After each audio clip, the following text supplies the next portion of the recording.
శ్రీమన్మహాభారతము 798వ రోజు. ఓం అస్మద్గురుభ్యో నమః. నారాయణం నమస్కృత్య నరం చైవ నరోత్తమం దేవీం సరస్వతీం వ్యాసం తతో జయం ఉదీరయేత్. శ్రీమన్మహాభారతము వనపర్వము లేదా అరణ్య పర్వము 3వ పర్వము. అందులో 34వ అధ్యాయము. సూత మహానుభావుడు శౌనకాది మహర్షులందరికీ ప్రవచనం చేస్తూ ఈ రకంగా చెబుతూ ఉన్నాడు. ఓ మహర్షులారా, వైశంపాయన మహర్షి జనమేజయ మహారాజుకు శ్రీమన్మహాభారతాన్ని ఉపదేశం చేస్తూ ఇలా చెబుతూ ఉన్నాడు. ఓ రాజా, ధర్మరాజు భీమసేనుడితో ఈ రకంగా అంటూ ఉన్నాడు.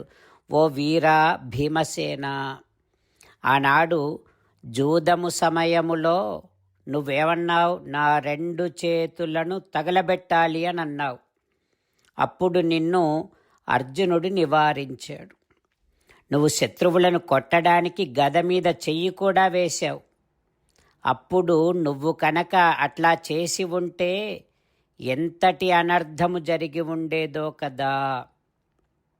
అయినా భీమసేన, నువ్వు ఇప్పుడు చెప్పే మాటలన్నీ అప్పుడే నువ్వు నాకు చెప్పి ఉంటే ఇంకొక రకంగా ఉండేది. నేను ప్రతిజ్ఞ చేయడానికి ముందే ఈ మాటలన్నీ ఎందుకు చెప్పలేదు నువ్వు? ఇప్పుడు నేను ప్రతిజ్ఞానుసారముగా వనవాసానికి వచ్చాను. నువ్వు కూడా నా వెనకే వచ్చావు. ఇప్పుడు నువ్వు నాతో ఇంత కఠినంగా ఎందుకు మాట్లాడుతున్నావు? ఓ భీమసేన, భూయోపి దుఃఖం మమ భీమసేన దూయే విషస్యేవ రసం హి పీత్వా యత్ యాజ్ఞసేనీం పరిక్లిశ్యమాణాం సందృశ్య తత్ క్షాంతమితి స్మ భీమా. ఓ భీమసేన, నాకు ఈ విషయములో కూడా చాలా దుఃఖము కలుగుతోంది. ఏ విషయంలో? ఆనాడు శత్రువుల చేతిలో మన ద్రౌపది కష్టపడుతూ ఉంటే మనం కళ్ళప్పగించి చూస్తూ మౌనంగా సహించాము కదా. ఇప్పుడు అదంతా జ్ఞాపకం వస్తూ ఉంటే విష రసము త్రాగినట్టుగా ఉంది. అంత బాధగా ఉంది ఇప్పుడు నాకు. ఓ భరత ప్రవీర భీమసేన, కురువీరుల సమక్షములో ప్రతిజ్ఞ చేసి వనవాసము స్వీకరించాం మనం. ఇప్పుడు మళ్ళీ రాజ్యాన్ని ఆక్రమించటం అనేటటువంటిది నాకు శక్యమైన పని కాదు. నేను అట్లా చెయ్యలేను. విత్తనాలు నాటిన రైతు ఫలం వచ్చేదాకా ఎట్లా ఎదిరి చూస్తాడో ఆ రకంగానే కాలం ప్రతీక్షస్వ సుఖోదయస్య, మనకు సుఖ సమయము వచ్చేదాకా నిరీక్షిద్దాం. ఓ భీమసేన, అట్లా నిరీక్షించేటటువంటి వీర పురుషులకు లోకములో సంపూర్ణమైన సంపద లభిస్తుంది. అట్లాంటి వాడికే శత్రువులు వంగి నమస్కరిస్తారు. అట్లాంటి వాడు చాలామంది మిత్రులను సంపాదించుకోగలడు. దేవతలంతా ఇంద్రుణ్ణి సేవించినట్టుగా మిత్రగణం అట్లాంటి వాడిని సేవిస్తుంది. ఓ భీమసేన, మమ ప్రతిజ్ఞాంచ నిబోధ సత్యాం వృణే ధర్మం అమృతాజ్జీవితాచ్చ రాజ్యంచ పుత్రాశ్చ యశోధనంచ సర్వం న సత్యస్య కళాముపైతి. నా ఈ సత్యమైనటువంటి ప్రతిజ్ఞను గ్రహించు నువ్వు. నేను మోక్షము కంటే జీవితము కంటే కూడా ధర్మాన్నే కోరుకుంటాను. రాజ్యము, పుత్రులు, యశస్సు, ధనము అన్నీ కలిసినా సత్యములో 16వ వంతుతో కూడా సమానము కావు. అందుకని నేను సత్యాన్నే ధర్మాన్నే కోరుకుంటా. అని ధర్మరాజు భీమసేనుడితో అంటూ ఉన్నాడు. ఆ తర్వాత ఏం జరుగుతుందో రేపు తెలుసుకుందాం. జై శ్రీమన్నారాయణ. జై శ్రీమన్నారాయణ. అమ్మా నాన్నలకు సాష్టాంగ నమస్కారం చేద్దాం. మన ఆచార్యవర్యుల శ్రీచరణారవిందములకు సాష్టాంగ నమస్కారం చేద్దాం. శ్రీ వేదవ్యాస మహర్షుల వారి దివ్య పాదారవిందములకు సాష్టాంగ నమస్కారం చేద్దాం. శ్రీ విఘ్నేశ్వర స్వామి వారి శ్రీచరణారవిందములకు సాష్టాంగ నమస్కారం చేద్దాం. శ్రీమన్మహాభారత గ్రంథరాజమునకు శిరస్సు వంచి నమస్కరిద్దాం. శ్రీకృష్ణ భగవానుని శ్రీచరణారవిందములకు సాష్టాంగ నమస్కారం చేద్దాం. మన హృదయ మందిరములోనే అంతర్యామిగా వేంచేసి ఉన్నటువంటి శ్రీమన్నారాయణుడిని సేవిస్తూ మనని మనము స్వామికి సమర్పించుకుంటున్నామనే భావనాపూర్వకముగా సాష్టాంగ నమస్కారము చేస్తూ స్వామి నామ సంకీర్తన చేద్దాం. శ్రీమన్నారాయణ నారాయణ నారాయణ శ్రీమన్నారాయణ నారాయణ నారాయణ. శ్రీమన్నారాయణుడే శ్రీకృష్ణ భగవానుడిగా వచ్చి మనందరికీ భగవద్గీతను ఇచ్చి మనందరినీ ఒక 8 పనులు చేయమని చెబుతూ ఉన్నాడు. అందుకని భగవన్ తప్పకుండా చేస్తామంటూ మనం ప్రతిరోజు ఈ రకంగా మాట ఇద్దాం.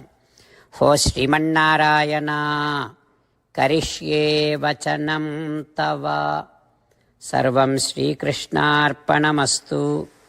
జై శ్రీమన్నారాయణ. జై శ్రీమన్నారాయణ. భక్తులకు ప్రత్యేకమైనటువంటి విజ్ఞాపన. మీకు అన్ని విషయాలలో వెంటనే మంచి ఫలితాలు రావాలి అనంటే ప్రతిరోజు 1 నిమిషం వెచ్చించి నారాయణాస్త్రాన్ని చదవండి. ఇక మీకు తిరిగే ఉండదు. నారాయణాస్త్రాన్ని పొందడానికి మీరేం చేయాలంటే నారాయణాస్త్రం అనే వెబ్సైట్కి వెళ్ళి మీ పేరు మీ ఈమెయిల్ ఇస్తే మీ ఈమెయిల్కి నారాయణాస్త్రం PDF వస్తుంది. అందులో ఒక రామాయణ శ్లోకం, ఒక గీతా శ్లోకం, ఒక విష్ణునామం ఉంటాయి. ఆ 3 కలిపి నారాయణాస్త్రం అంటాం. ప్రతి ఒక్కరికి వేరువేరు శ్లోకాలను ఇస్తున్నాం. ఆ రకంగా ఎవరి శ్లోకాన్ని వారు ప్రతిరోజు తప్పనిసరిగా చదవటం వలన ప్రతిరోజు ప్రతి 24,000 భక్తులతో ఒకసారి సంపూర్ణ రామాయణ పారాయణ, 33 సార్లు శ్రీమద్ భగవద్గీత పారాయణ, 24 సార్లు శ్రీ విష్ణు సహస్రనామ స్తోత్ర పారాయణ జరుగుతుంది. ప్రతి ఒక్కరికి అంతటి విశేష ఫలితము ప్రతిరోజు లభిస్తుంది. అందుకని మీరు మీ కుటుంబ సభ్యులు అందరూ ఒక్కొక్కరు ఒక్కొక్క నారాయణాస్త్రాన్ని వెంటనే పొందండి. జై శ్రీమన్నారాయణ. శ్రీమద్ భగవద్గీత సారాంశముగా 18వ అధ్యాయములో 65 నుంచి 69 శ్లోకముల ద్వారా శ్రీకృష్ణ భగవానుడు మనందరినీ ఒక 8 పనులు చేయమని చెబుతూ పరమాత్మ ఈ రకంగా అంటూ ఉన్నాడు. ఎవరెవరైతే నేను చెప్పిన ఈ 8 పనులు చేస్తారో వారందరూ నాకు చాలా ఇష్టమైన వారవుతారు. అప్పుడు వారిని నేను సకల పాపముల నుండి సకల దుఃఖముల నుండి విముక్తులను చేసి నా అంతటి వారిగా చేసుకుంటా, తరగని ఆనందాన్ని అనుభవింపచేస్తా.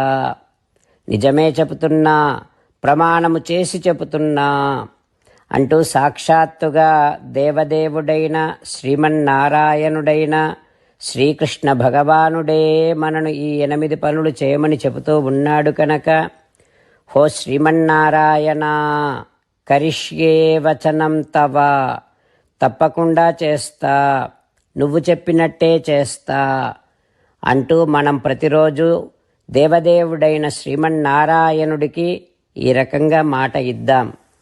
హో శ్రీమన్నారాయణ, నువ్వు చెప్పినట్టే నేను నిన్నే సంతతము ధ్యానము చేస్తూ ఉంటా. హో శ్రీమన్నారాయణ, నువ్వు చెప్పినట్టే నేను నీ భక్తుడిగానే ఉంటా. హో శ్రీమన్నారాయణ, నువ్వు చెయ్యమన్నట్టే నేను నా విధులను కర్తవ్యాలను నీ సేవగా నీ తృప్తి కోసమనే సక్రమంగా నిర్వర్తిస్తూ ఉంటా. ఓ శ్రీమన్నారాయణ, నువ్వు చెప్పినట్టే నేను నీవాడిని అనే మహావిశ్వాసాన్ని సంతతము కలిగి ఉంటూ నా హృదయములో నీకే నమస్కరిస్తూ ఉంటా. ఓ శ్రీమన్నారాయణ, మామేకం శరణం వ్రజ, నన్నొక్కడిని మాత్రమే శరణు వేడుకో అని నువ్వే అన్నావు కనుక నేను నిన్ను ఒక్కడిని మాత్రమే శరణు వేడుకుంటా. ఓ శ్రీమన్నారాయణ, మా శుచః, ఇక దుఃఖించకు అని నువ్వే నాకు భరోసా ఇస్తూ ఉన్నావు కనుక నేను ఇక దుఃఖించను. ఓ శ్రీమన్నారాయణ, నువ్వు చెప్పినట్టే నువ్వు నా కోసమని చెప్పిన శ్రీమద్భగవద్గీతను ఎప్పుడో ఒక్కసారి కాకుండా ప్రతిరోజు కనీసం ఒక్క శ్లోకాన్నైనా అనుసంధానము చేస్తూ గీతోపదేశాన్ని జ్ఞాపకం చేసుకుంటూ ఉంటా.